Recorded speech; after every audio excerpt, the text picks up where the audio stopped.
Если-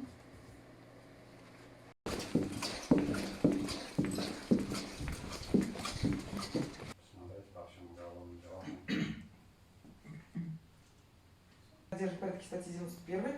Заведенный подозревается в совершении тяжкого преступления, ранее неоднократно осужден за умышленное лекарственное преступление. А не насколько убежал? Закон ушел.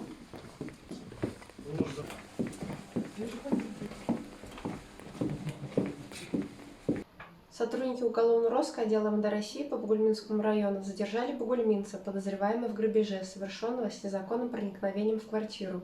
21 февраля, находясь дома, 62-летняя бугульминка открыла замок входной двери, так как ждала гостей. Пока она находилась на кухне, услышала, что кто-то зашел в квартиру. Выйдя в коридор, потерпевшая увидела, что из квартиры выбежал незнакомец, в руках у которого была ее сумка. Женщина выбежала за ним на улицу, но подозреваемый поспешно скрылся в неизвестном направлении. Причиненный ущерб женщина оценила в 1500 рублей. Приметы злоумышленника заявительница не смогла описать, так как видела грабителя со спины. Тем не менее, оперативникам удалось установить личность подозреваемого. Им оказался 30-летний неоднократно судимый местный житель. По факту грабежа возбуждено уголовное дело.